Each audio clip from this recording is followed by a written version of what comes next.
Assalamu alaikum wa rahmatullahi wa barakatuh. Bismillah, alhamdulillah, wa salatu wa salam ala rasulillah wa ala alihi wa sahbihi wa man wala. Rabbi sharah li sadri wa salli amri wa hlul uqdatan min lisani yafqahu qawli.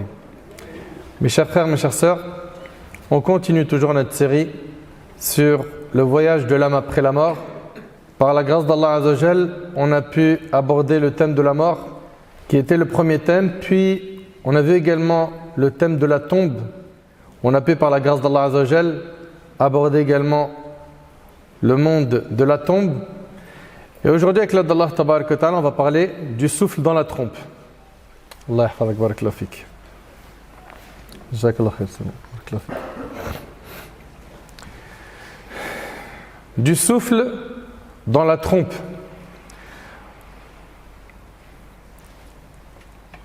Pour ceux qui ne le savent pas, les petits signes de la fin des temps sont environ une centaine. Et pour ce qui est des grands signes de la fin des temps, ils sont au nombre de 10. L'imam Muslim rahimahullah, il rapporte d'après Hudhayfa ibn Asid al-Ghifari radiyallahu anhu, qui a dit: le prophète alayhi salatu wassalam nous a vus pendant que nous faisions le rappel. Alors il a dit: quel est le sujet de votre débat?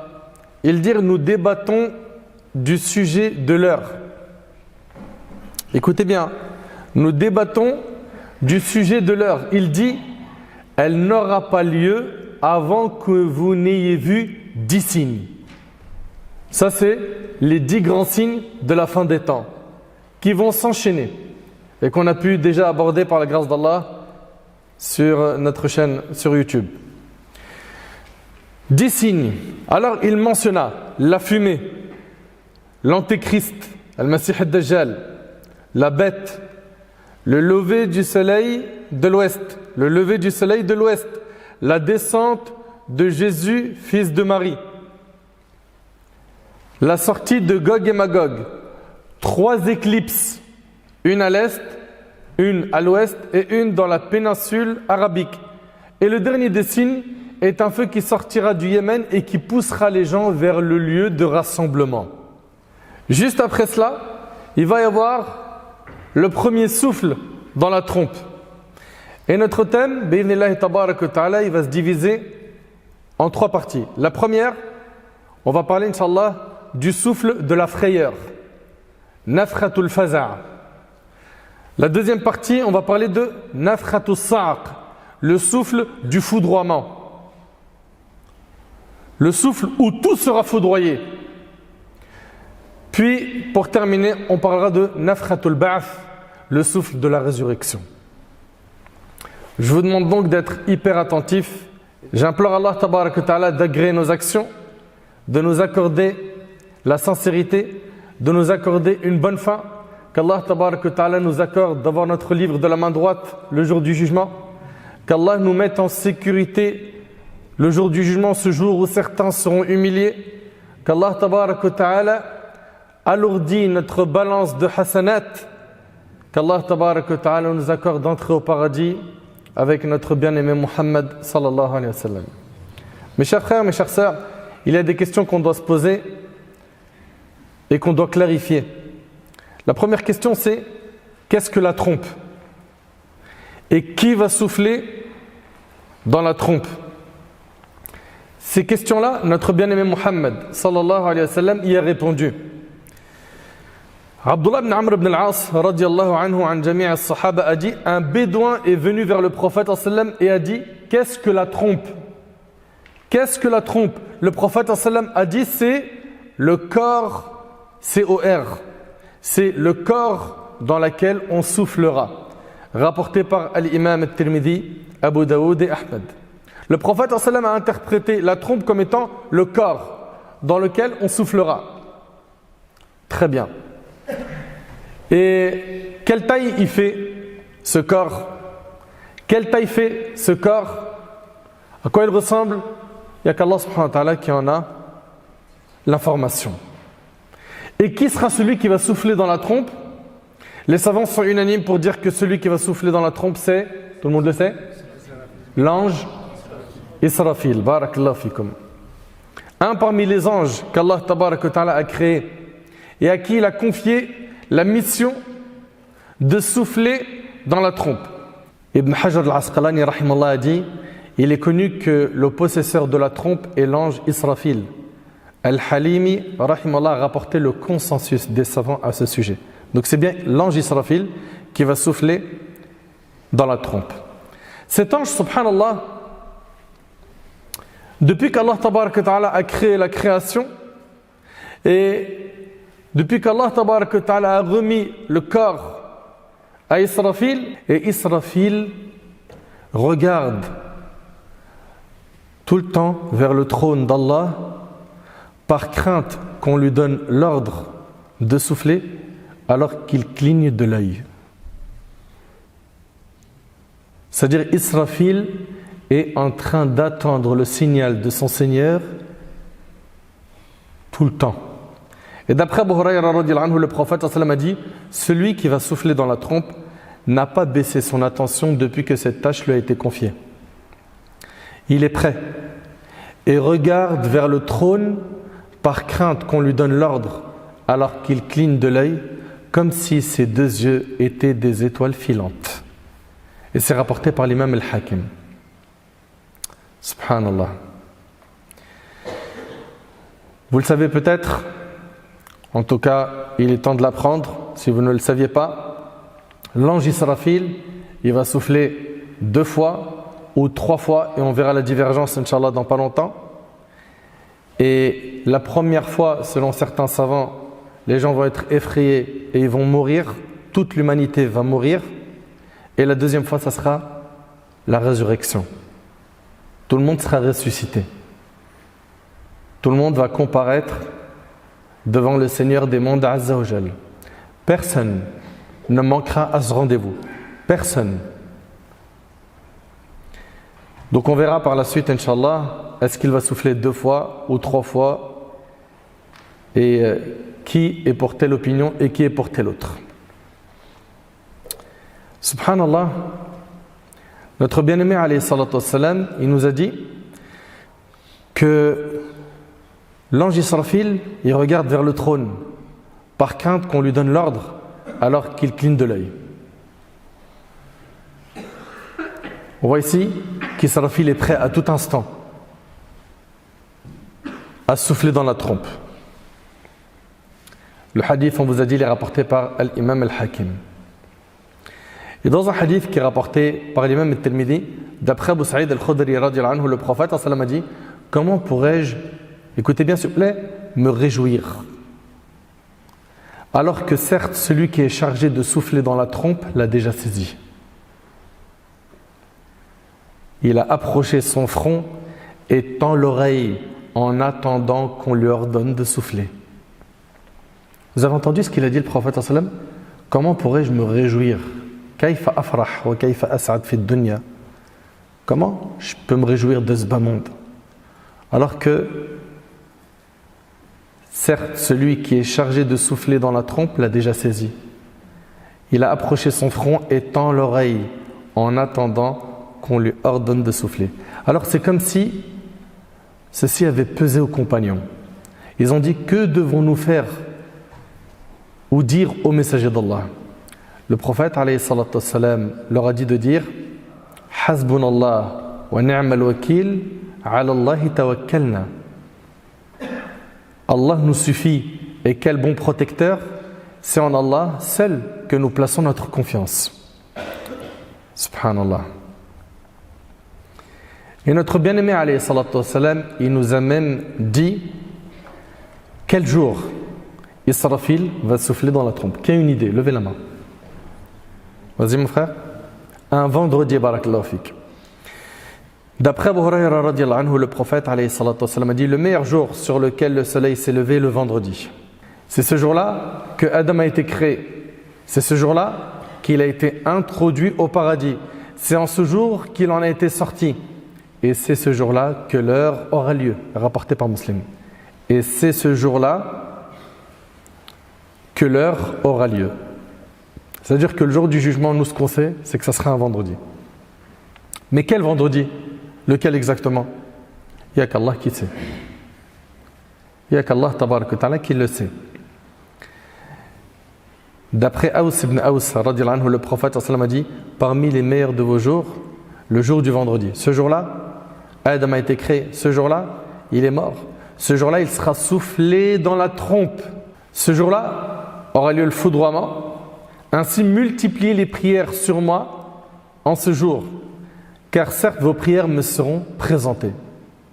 Donc, il est recommandé de prier sur le prophète, alayhi salatu wassalam, le jour du vendredi.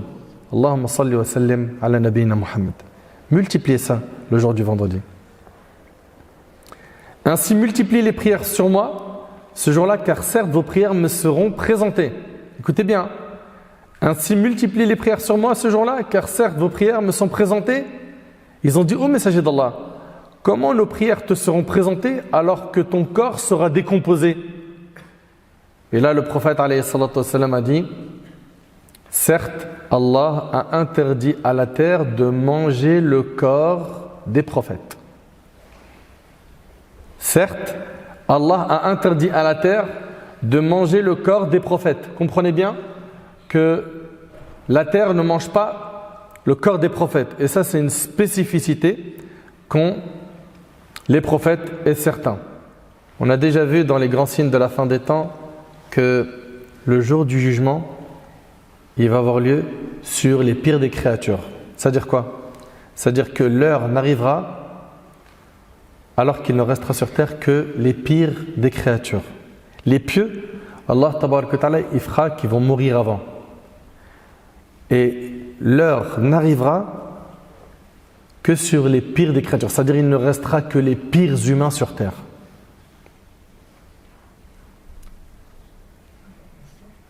Mes chers frères, mes chères sœurs, Allah tabaraka wa ta'ala va ordonner à Israfil de souffler une première fois. Ce souffle-là va effrayer tous ceux qui sont sur la surface de la terre. Allah tabaraka wa ta'ala, il dit وَيَوْمَ يُنْفَخُ فِي الصُّورِ فَفَزِعَ مَنْ فِي السَّمَاوَاتِ وَمَنْ فِي الْأَرْضِ إِلَّا مَنْ شَاءَ اللَّهُ وَكُلٌّ آتَوْهُ دَاخِرِينَ. Et le jour où l'on soufflera dans la trompe, tous ceux qui sont dans les cieux et ceux qui sont dans la terre seront effrayés, sauf ceux qu'Allah a voulu préserver. Et tous viendront à lui en s'humiliant. Ici, dans ce verset, on voit quoi? Écoutez bien, s'il vous plaît. On voit qu'Allah tabaraka wa ta'ala, il dit, et le jour où l'on soufflera dans la trompe, tous ceux qui sont dans les cieux et ceux qui sont dans la terre seront effrayés. Tout le monde va être effrayé. Le souffle, il va être puissant. Et on va avoir beaucoup de détails sur le moment du souffle. Juste soyez patients. Ici, ils vont tous être effrayés, sauf ceux qu'Allah a voulu préserver. Mais qui sont ces gens qu'Allah a voulu préserver? Qui sont l'exception à la règle? Allah, il nous dit à la fin du verset, et tous viendront à lui en s'humiliant. Taïb, concernant ce passage, sauf ceux qu'Allah a voulu préserver, ici, il a été dit qu'il s'agit des martyrs, ash-shuhada. C'est l'opinion d'Abu Hurayra, d'Ibn Abbas, de Saïd ibn Jubayr. La deuxième opinion, c'est celle de Muqatil parmi nos pieux prédécesseurs. Il a dit qu'il s'agit de Jibril, Mikaïl, Israfil, l'ange de la mort. Puis après, Allah subhanahu wa ta'ala les fera mourir. La troisième opinion, elle dit annahum alladhina fil jannah, ceux qui seront donc préservés de ce souffle d'effrayement, c'est ceux qui sont déjà au paradis. Comme qui? Comme Hur al-Ain. Et ceux qui sont déjà en enfer, car nous le savons que le paradis et l'enfer existent déjà. Ils existent déjà et qu'ils sont éternels. Il a été dit que parmi les exceptions, il y a aussi le prophète Moussa alayhi salam. Très bien. L'imam al-Qurtubi rahimahullah, l'auteur de Tafkira, a dit, notre cheikh Abu al-Abbas a dit, la vérité est, écoutez bien s'il vous plaît, qu'il n'existe pas de hadith authentique qui soit venu déterminer ceux qu'Allah épargnera du foudroiement, donc tout est probable. Ça peut être le cas 1 qu'on a vu, à savoir les martyrs, ça peut être les anges, ça peut être ceux qui sont déjà au paradis, etc., etc. Voilà, l'imam al-Qurtubi rahimahullah dit, donc tout est probable. Parfait. J'aimerais, s'il vous plaît, barakallahu fikum, que vous essayez de vivre les textes qu'on va aborder, que vous essayez d'imaginer à quel point ce moment va être très très difficile pour l'humanité. Et comment en serait-il autrement alors que ce soleil qui illumine, ce soleil qui a énormément de bienfaits, le soleil sera obscurci. Il n'illuminera plus. Est-ce que ça se limite à cela? Non. Les étoiles tomberont. Les montagnes seront réduites en poussière. Subhanallah. Les mers entreront en ébullition jusqu'à devenir un feu. Mais ça, c'est quand? C'est quand? Oui?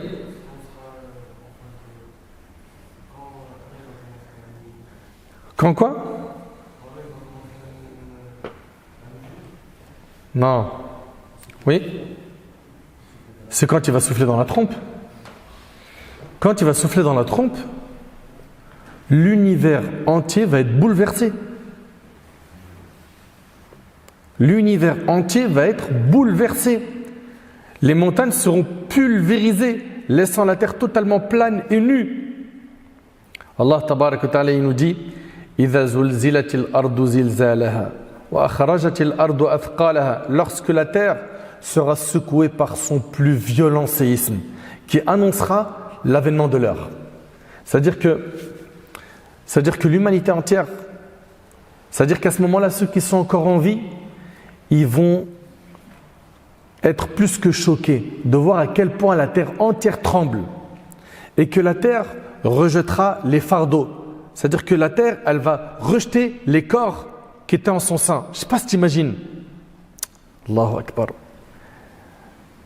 Et que la terre rejettera les fardeaux de corps et métaux précieux. Les corps qu'elle porte en elle. Et que l'homme inquiet dira: qu'a-t-elle donc? Mais qu'est-ce qu'elle a la terre? Pourquoi elle tremble comme ça? En ce jour, elle dira ce qu'elle sait. Yawma idhin tuhaddithu akhbaraha. La terre, elle va témoigner contre ceux qui ont fait du tort. Un tel, il a fait telle et telle désobéissance sur mon dos. Un tel, il a fait telle et telle chose. En ce jour, elle dira ce qu'elle sait des œuvres commises à sa surface par les hommes, conformément à ce que ton Seigneur lui ordonnera. En ce jour, les hommes reviendront du jugement par groupes distincts, afin qu'on leur montre leur rétribution pour leurs œuvres. Quiconque aura accompli le bien, fût-ce du poids d'un atome, le verra. Et quiconque aura commis le mal, fût-ce du poids d'un atome, le verra. Et le prophète sallam a dit dans le hadith, qui est rapporté par l'imam al-Tirmidhi selon Abdullah ibn Omar, ce hadith-là, franchement, il est vraiment à méditer. Le prophète sallam, il a dit, celui qui veut voir le jour du jugement, comme s'il le voyait de ses propres yeux, tu veux ça? Vous voulez ça? Vous voulez voir le jour du jugement comme si vous le voyez de vos propres yeux? Qu'il lise إذا الشمس كورت وليقرأ إذا السماء انفطرت وليقرأ إذا السماء انشقت. Qu'il lise quand le soleil sera enroulé. Donc sourate At-Takwir. Et également quand le ciel se fendra et quand le ciel se déchirera. Et c'est rapporté par l'imam al-Tirmidhi. Et vous avez compris qu'il s'agit ici de quoi? De 3 sourates. N'est-ce pas? Très bien. Voyons déjà ce que nous dit notre Seigneur Azza wa Jal dans Sourate At-Takwir. Idha shamsu kuwirat. Allah Ta'ala il nous dit, lorsque le soleil sera enroulé, obscurci et jeté en enfer.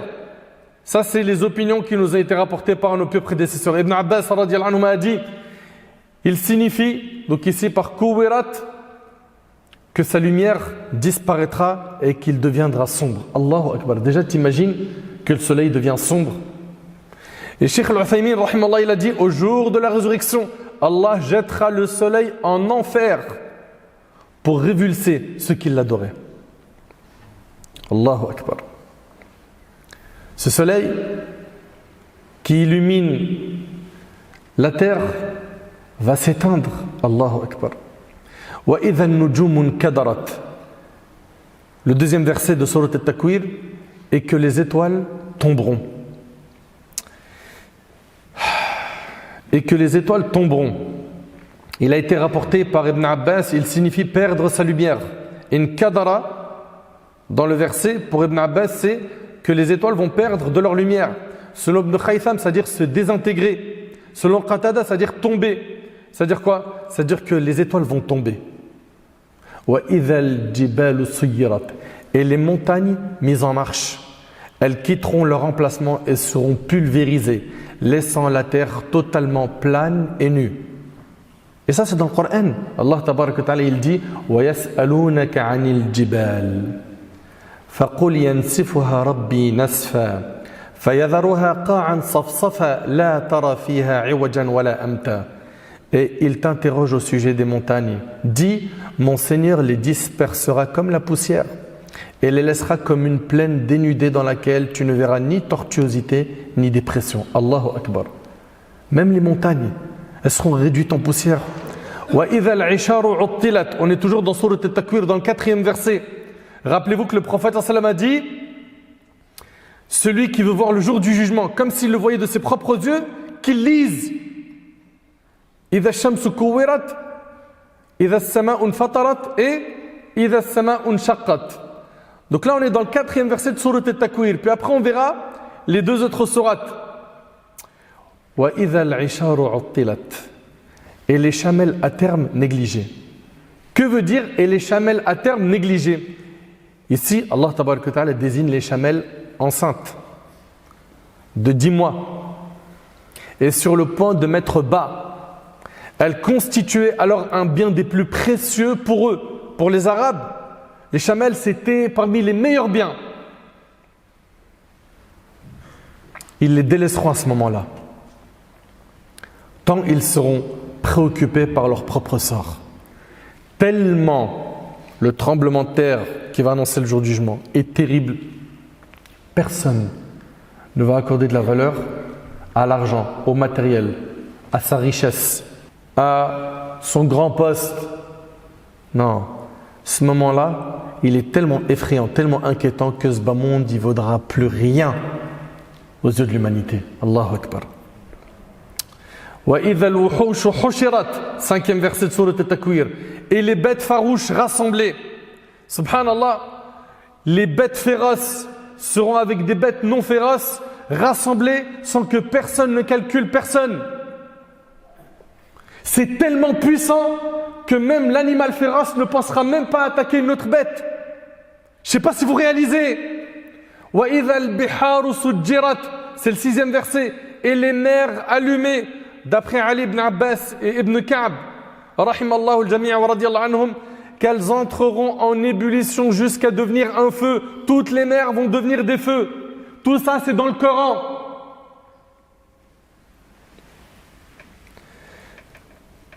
Allahu Akbar. Wa idha an-nufus zuwijat.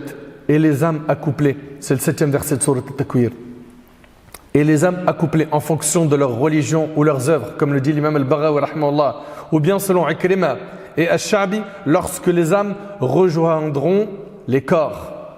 Wa idha al-maw'udatu su'ilat bi ayyi dhanbin qutilat. Dans le 8e et le 9e verset de Surat At-Takwir, et quand on demandera à la fillette enterrée vivante pour quel péché elle a été tuée. Vous savez que les Arabes à l'époque, pour eux c'était un déshonneur d'avoir une fille. Donc qu'est-ce qu'ils faisaient? Ils les enterraient vivantes. Allahu Akbar. Subhanallah.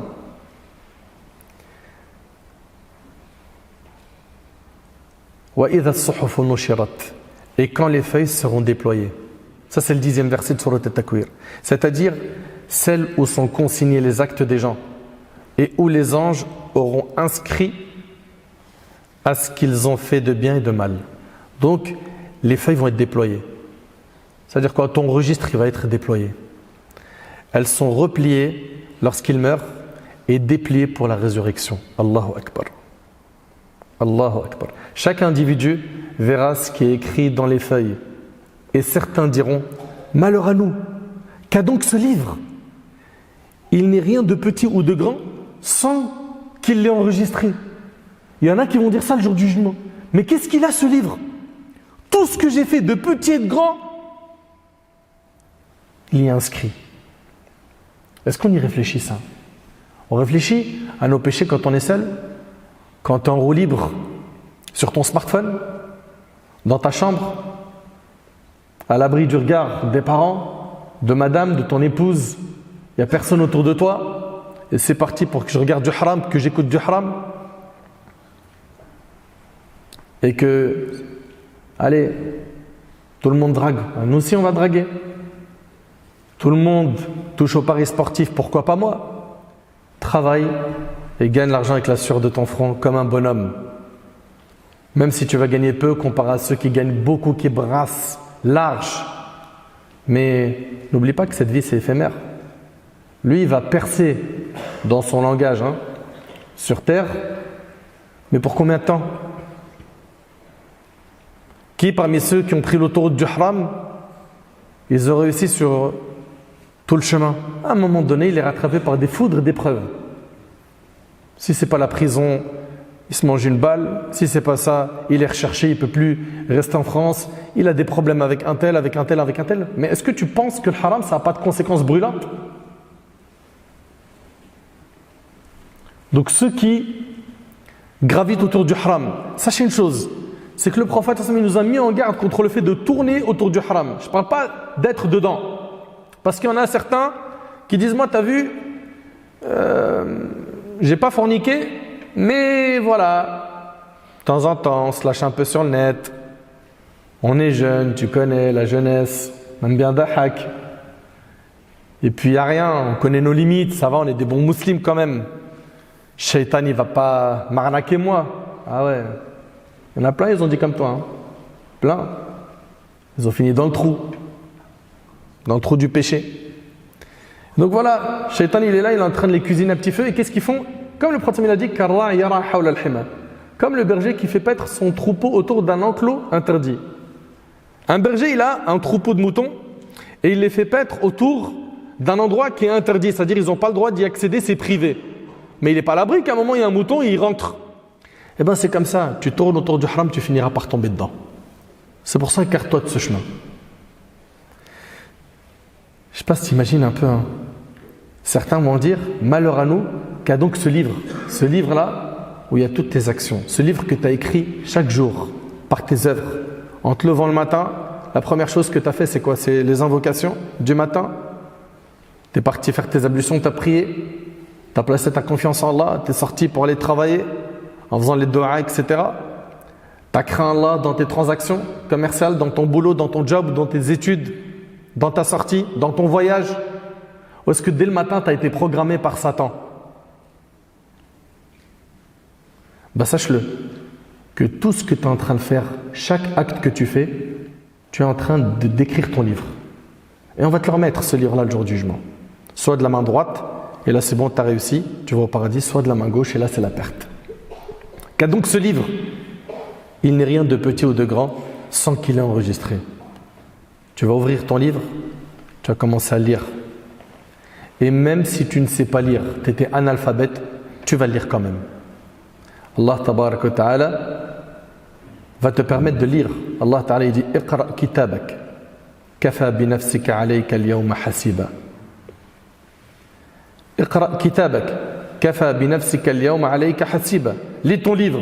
Aujourd'hui, tu te suffis d'être ton propre comptable. Tu veux voir quoi dans ce livre? Mensonge, calomnie, insulte, ça dit des gros mots aujourd'hui partout sous prétexte qu'on joue au foot et lui il joue pas bien, il m'énerve. Subhanallah, tu veux voir la réalité d'une personne? Regarde-le sur un stade. En dehors du stade, tu vois, il est posé, il est calme, tranquille. Il rentre dans le stade, 36 000 shaitans qui le contrôlent. Des gros mots, des menaces. Subhanallah. Toujours dans Surat Al-Takwir, Allah dit wa idha as-sama'u kushitat. Dans le 11e verset, quand le ciel, on l'ôtera. Selon Mujahid, c'est-à-dire quoi? C'est-à-dire qu'il sera retiré, comme un voile. Ça c'est rapporté également par Ibn Kathir. Subhanallah. Le ciel il va être retiré pour laisser place à un espace insondable, un vide. On l'ôtera comme on ôte sa peau à un mouton. Ça c'est ce que dit Al-Qurtubi rahimallah. Et il y a eu d'autres interprétations. وَإِذَا الْجَحِيمُ صُعِرَتْ et la fournaise attisée. Subhanallah. Allah tabarak wa ta'ala va préparer le feu. Et le feu va parler. يَوْمَ نَقُولُ لِجَهَنَّمْ هَلِ امْتَلَأْتِ وَتَقُولُ هَلْ مِن مَزِيدٍ. Le jour où on dira à l'enfer, es-tu plein? Et il dira, y a-t-il encore, ya Allah, que tu veux rajouter? Est-ce que tu veux rajouter encore, ya Allah? وَإِذَا الْجَنَّةُ أُزْلِفَتْ et le paradis rapproché. Ça c'est le 13e verset. Le paradis, il va être rapproché pour accueillir les croyants, les pieux. عَلِمَتْ نَفْسٌ مَا أَحْضَرَتْ. Chaque âme saura ce qu'elle a présenté. Le jour du jugement, on va te remettre ton livre. Chaque âme saura ce qu'elle a présenté. La perverse et la vertueuse saura ce qu'elle a présenté, ce qu'elle a mérité. Et dans sourate Al-Infitar, rappelez-vous, c'est la deuxième sourate, le prophète il a dit, celui qui veut voir le jour du jugement, vous vous rappelez, de ses yeux qui lisent. Eh bien, la deuxième sourate qui parle également avec détail de ces scènes, c'est sourate Al-Infitar, la fissure.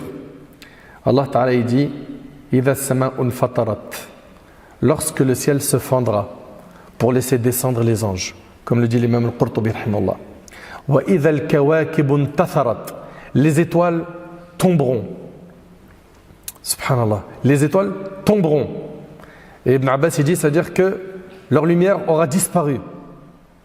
وَإِذَا الْبِحَارُ فُجِّرَتْ lorsque les mers se mêleront, que les eaux douces et salées ne formeront plus qu'une seule mer. وَإِذَا الْقُبُورُ بُعْثِرَتْ lorsque les tombes refouleront ce qu'elles recèlent de corps et de trésors. Les tombes vont rejeter ce qu'elles avaient à l'intérieur d'elles. عَلِمَتْ نَفْسٌ مَا قَدَّمَتْ وَأَخَّرَتْ toute âme saura alors ce qu'elle a accompli de son vivant, de bien et de mal. Ça c'est ce qu'a dit At-Tabari rahimahullah. Et ça c'est un parmi les tafasirs qui ont été cités. Ensuite, rappelez-vous qu'il y avait 3 passages dans le Coran que le prophète sallam a évoqué quand il a dit celui qui veut voir le jour du jugement de ses yeux, qu'il lise. Et bien maintenant on arrive au 3e passage qui est Al-Inshiqaq, la sourate, la déchirure. Allah Ta'ala dit إِذَا السَّمَاءُ انشَقَّتْ quand le ciel se déchirera. وَأَذِنَتْ لِرَبِّهَا وَحُقَّتْ il aura écouté son Seigneur comme il lui incombe. Allahu Akbar. وَإِذَا الْأَرْضُ مُدَّتْ lorsque la terre on l'étendra comme un tapis. وَأَلْقَتْ مَا فِيهَا وَتَخَلَّتْ qu'elle aura expulsé ce qu'elle recèle de corps et de trésors. Allahu Akbar. Mon frère ainsi que toi ma soeur, je pense que maintenant chacun est en train de prendre conscience que ce jour ça va être un jour difficile. Le jour où Israfil il va souffler dans la trompe. Et puis, à ton avis, ces gens-là, quand ils vont sortir de leur tombe, c'est quoi leur préoccupation? Allah tabaraka wa ta'ala il nous dit لِكُلِّ امْرِئٍ مِّنْهُمْ يَوْمَئِذٍ شَأْنُ يُغْنِيهِ car chacun de ce jour-là aura son propre cas pour l'occuper. Chacun sera soucieux de son sort. Je vais aller où moi? Est-ce que j'ai fait assez de bonnes actions? Est-ce qu'Allah va me faire miséricorde? Il n'y a pas de session de rattrapage. Il n'y a pas d'avocat. Il n'y a personne qui peut m'aider. C'est moi et mes actes. On sera où nous après la mort? Quand on sera ressuscité, est-ce qu'on sera dans la panique totale ou est-ce qu'on sera rassuré? Méditez avec moi s'il vous plaît sur ces versets. Allah tabaraka wa ta'ala il nous parle du tremblement de terre qui va venir avant le jour du jugement. Il nous dit Azza wa Jal dans Sourate Al-Hajj dans les 2 premiers versets Ya ayuhan nas ittaqu rabbakum inna zalzalata as-sa'ati shay'un 'azim yawma tarawnaha tadhhalu kullu murdi'atin 'amma arda'at وتضع كل ذات حمل حملها وترى الناس سكارى وما هم بسكارى ولكن عذاب الله شديد. Ô hommes, craignez votre Seigneur. Le séisme qui précédera l'heure est une chose terrible. Le jour où vous le verrez, toute nourrice oubliera ce qu'elle allaitait.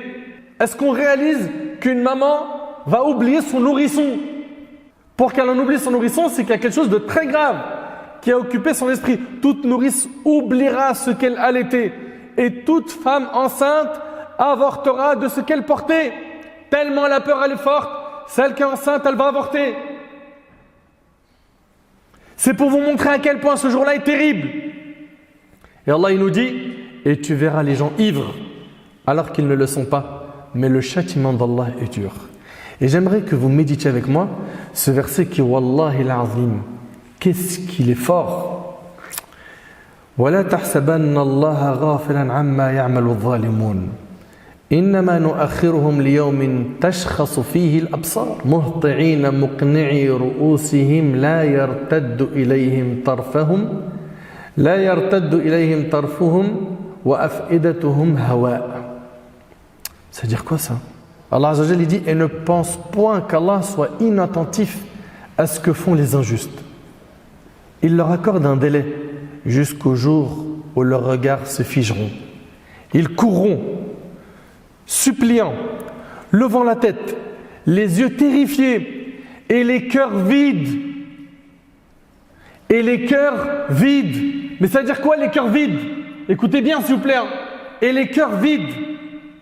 Et avertis-les du jour où le châtiment les atteindra. Et ceux qui auront été injustes diront, oh notre Seigneur, accorde-nous un court délai. Si seulement on pouvait revenir sur terre, faire le bien, t'adorer, prier, jeûner, sortir cette zakat qu'on n'a pas sortie, accorde-nous un court délai. Nous répondrons à ton appel et suivrons les messagers. Est-ce que vous vous êtes arrêté sur ce passage où Allah Tabarak wa Ta'ala dit wa af'idatuhum hawa, les cœurs vides? Ça veut dire quoi ça? Mais ils sont où les cœurs? Les cœurs vont quitter leur emplacement tellement ce jour est terrible. Comment ça mon frère Nader? C'est écrit où ça? C'est où? Écoute, Allah Ta'ala il dit dans Surat Ghafir dans le verset 18 wa anzirhum yawm al-azifati idhil qulub lada al-hanajir. Allahu Akbar. Et avertis-les du jour qui approche, le jour du jugement, quand les cœurs remonteront aux gorges. Vous entendez? Ça c'est dans le Coran. Quand les cœurs remonteront aux gorges, terrifiés, les injustes n'auront ni amis zélés, ni intercesseurs. Écoutez, Allahu Akbar. Le cœur va quitter son emplacement tellement la panique est immense.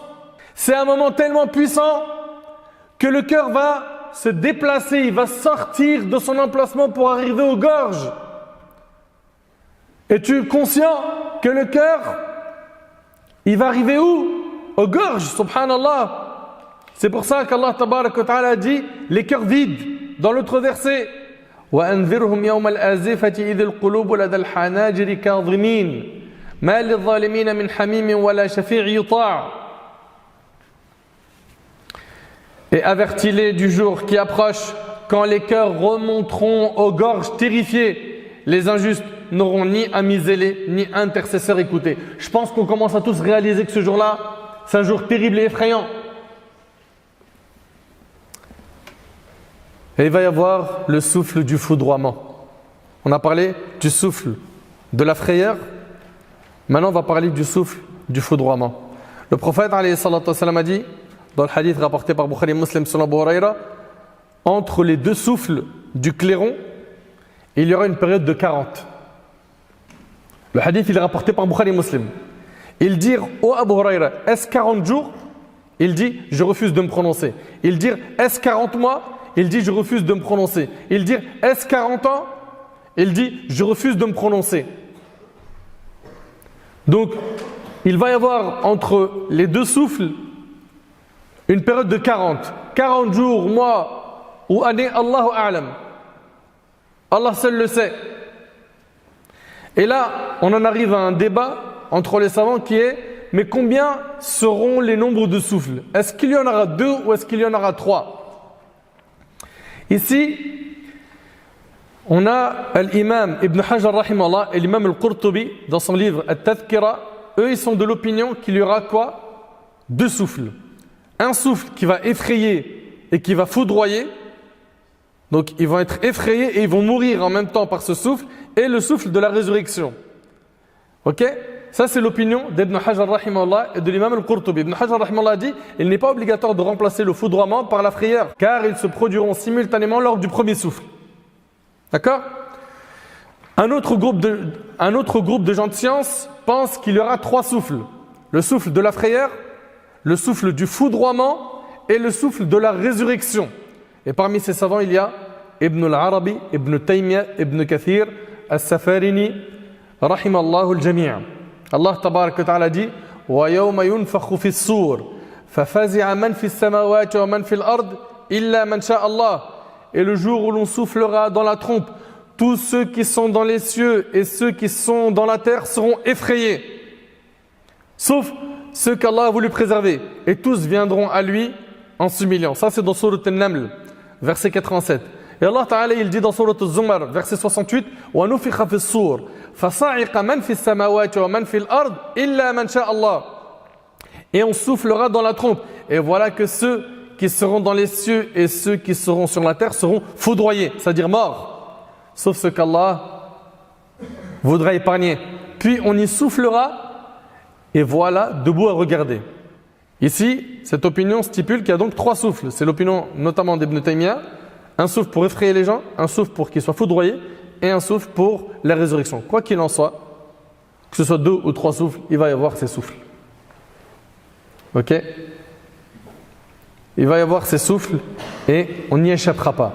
Mes frères, mes sœurs, quand Allah tabaraka wa ta'ala va ordonner à l'ange Israfil de souffler, sachez-le que ceux qui sont encore vivants, tous, sans exception, ils vont tous mourir. Et il y a un hadith qui est rapporté par l'imam al-Bayhaqi, l'imam al-Tabarani, l'imam al-Tabari, Ibn Abi Hatim et d'autres. Et ce hadith-là, il a été jugé faible.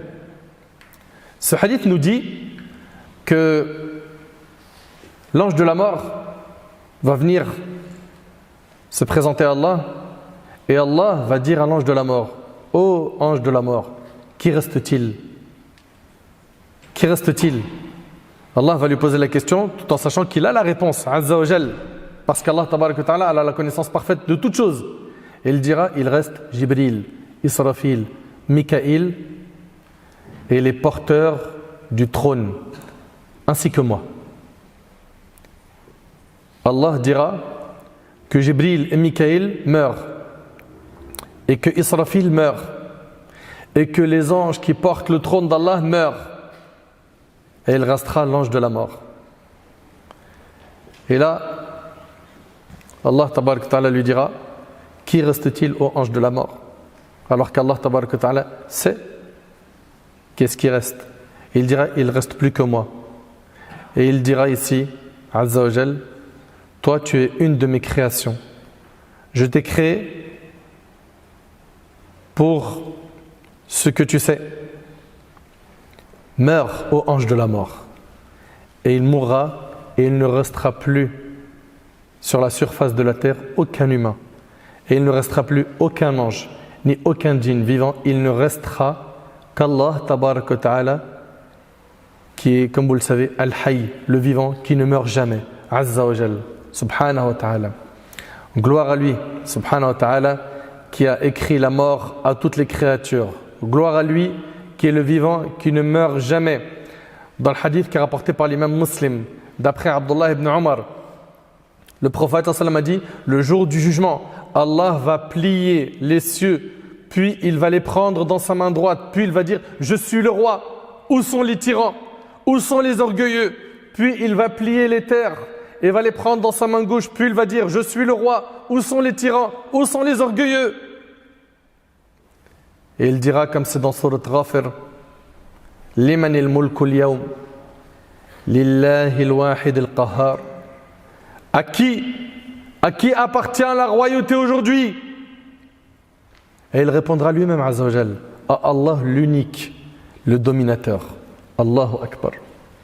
Allahu Akbar. Il ne restera plus personne. Et il ne restera qu'Allah tabarak wa ta'ala. Kullu man alayha fan وَيَبْقَى وَجْهُ رَبِّكَ ذُو الْجَلَالِ وَالْإِكْرَامِ. Tout ce qui est sur elle, à savoir la terre, doit disparaître. Seule subsistera la face de ton Seigneur, plein de majesté et de noblesse. كُلُّ شَيْءٍ هَالِكٌ إِلَّا وَجْهَهُ. Tout doit périr, sauf son visage. Tout le monde va mourir, à part Allah tabarak wa ta'ala. Mon frère ainsi que toi ma sœur, ne sois pas induit en erreur par des mauvaises fréquentations qui te font croire que c'est pas grave si tu fais du haram, ou que tu es encore jeune, tu as le temps de te repentir, que c'est rien, tout le monde le fait, il y a pire que toi, c'est pas grave. De toute façon, plus tard, tu as prévu de faire le hajj, et le hajj ça efface tout. Ne te fais pas avoir par ces gens-là. Sois sage, réfléchis bien. Ô serviteur, comme Allah te voit désobéissant, passionné par ce bas monde et oubliant la mort, as-tu oublié la rencontre avec Allah, le linceul et la tombe, et un jour terrible où les cheveux deviendront gris? Garde en tête que personne n'est éternel sur terre, pas même les prophètes qui sont les meilleurs des hommes. Pense à ce jour où on va t'enterrer et tu seras seul dans ta tombe. Tu seras livré à Munkar et Nakir qui vont te poser 3 questions. Comment est-ce que tu vas répondre? Je vous rappelle donc que tout le monde va mourir sans exception. Allah tabarak wa ta'ala dit وَنُفِخَ فِي الصُّورِ فَصَعِقَ مَنْ فِي السَّمَاوَاتِ وَمَنْ فِي الْأَرْضِ إِلَّا مَنْ شَاءَ اللَّهُ ثُمَّ نُفِخَ فِيهِ أُخْرَى فَإِذَا هُمْ قِيَامٌ يَنْظُرُونَ. Et on soufflera dans la trompe et voilà que ceux qui seront dans les cieux et ceux qui seront sur la terre seront foudroyés, sauf ceux qu'Allah voudra épargner. Puis on y soufflera et voilà qu'ils sont debout à regarder. Parlons maintenant du souffle de la résurrection. Quand Allah tabarak wa ta'ala voudra faire revenir ces créatures et les faire revivre, il ordonnera à Israfil de souffler dans la trompe. Alors les âmes seront restituées à leur corps et les gens se leveront devant le Seigneur de l'univers. Allah nous a informé de la scène de la résurrection. Écoutez bien. وَنُفِخَ فِي الصُّورِ فَإِذَا هُمْ مِنَ الْأَجْدَاثِ إِلَى رَبِّهِمْ يَنْسِلُونَ قَالُوا يَا وَيْلَنَا مَنْ بَعَثَنَا مِنْ مَرْقَدِنَا هَذَا مَا وَعَدَ الرَّحْمَنُ وَصَدَقَ الْمُرْسَلُونَ إِنْ كَانَتْ إِلَّا صَيْحَةً وَاحِدَةً فَإِذَا هُمْ جَمِيعٌ لَدَيْنَا مُحْضَرُونَ. Et on soufflera dans la trompe et voilà que des tombes, ils se précipiteront vers leur Seigneur en disant « Malheur à nous, qui nous a ressuscités de là où nous dormions ?» Ça c'est dans le Coran. C'est ce que le tout miséricordieux avait promis et les messagers avaient dit vrai. Ce ne sera qu'un seul cri. Un seul cri. Et voilà qu'ils seront tous amenés devant lui. Allah tabarak wa ta'ala il dit كما بدأنا أول خلق نعيده وعدا علينا حقا إنا كنا فاعلين. Le jour où nous plierons le ciel comme on plie le rouleau des livres, Allah Ta'ala nous dit tout comme nous avons commencé la première création, ainsi nous la répéterons. C'est une promesse qui nous incombe et nous l'accomplirons. Et dans le Sahih de l'imam Muslim, on a rapporté d'après Abdullah ibn Amr radiyallahu anhu an jami'a as-sahaba que le prophète sallam a dit puis on soufflera dans la trompe, nul ne l'entend sans chanceler à droite et à gauche. Le premier à l'entendre sera un homme occupé à colmater les parois du bassin où s'abreuvent ses chameaux. Il sera foudroyé, puis le reste des gens le seront également. Ensuite, Allah fera descendre une pluie semblable à du crachin, c'est-à-dire une pluie fine et serrée. Une pluie par le biais duquel les corps des gens pousseront. C'est comme si en fait les corps à la fin, c'était des graines et que cette pluie va refaire pousser les corps. Mais suivez bien jusqu'au bout. Puis on y soufflera à nouveau et voici que toutes les créatures se lèveront et regarderont. La germination des corps de la terre, après qu'Allah subhanahu wa ta'ala aura fait descendre l'eau qui les fait germer, est semblable à la germination des plantes sur la terre quand l'eau descend du ciel. Le prophète sallallahu alayhi wa sallam, il a dit, dans le hadith rapporté par Muslim sur Abu Huraira, l'ensemble du corps du fils d'Adam sera mangé par la terre, sauf le coccyx. Sauf le coccyx. C'est à partir de lui qu'il a été créé et c'est à partir de lui qu'il sera reconstruit. Donc vous voyez, ce coccyx c'est comme une graine. Et cette pluie quand elle va descendre, Allah tabaraka wa ta'ala va faire que les corps vont se reconstruire à partir du coccyx. Donc Allah tabaraka wa ta'ala, quand il ordonnera à Israfil de souffler, Les corps vont être ressuscités de cette manière-là. Et peu importe que la personne ait été noyée, ou qu'elle soit morte brûlée, ou sous des décombres, tout le monde, sans exception, sera ressuscité par Allah tabaraka wa ta'ala et sera présenté au Seigneur des mondes pour le jugement. Ensuite, il nous reste à voir qui sera la première personne à être ressuscitée. Comment seront les gens ce jour-là? Comment seront les gens ce jour-là? À quoi ressemble la terre du jour du jugement? Quelles seront les règles selon lesquelles nous serons jugés par Allah? Toutes ces questions, bi'idhnillah, nous les traiterons dans nos prochaines interventions. J'implore Allah tabaraka wa ta'ala de nous accorder une bonne fin. J'implore Allah tabaraka wa ta'ala de nous accorder un repentir sincère avant de mourir. J'implore Allah tabaraka wa ta'ala de nous aider à nous réformer. J'implore Allah tabaraka wa ta'ala de nous faire miséricorde, de nous guider vers le droit chemin, de nous rendre clairvoyants, de nous accorder une science utile, de nous accorder la piété, la sincérité, la véracité dans les paroles et les actions. On implore Allah tabaraka wa ta'ala de faire de ce jour, le jour de sa rencontre, un jour de joie et non un jour d'humiliation. On implore Allah tabaraka wa ta'ala de faire que notre livre nous soit remis de la main droite. Sallallahu subhanahu wa ta'ala yanfa'ni bima qultu wa yanfa'akum bima sami'tum. هذا ما أعلم والله عز وجل أعلى وأعلم سبحانك اللهم بحمدك أشهد أن لا إله إلا أنت أستغفرك وأتوب إليك وآخر دعوانا أن الحمد لله رب العالمين.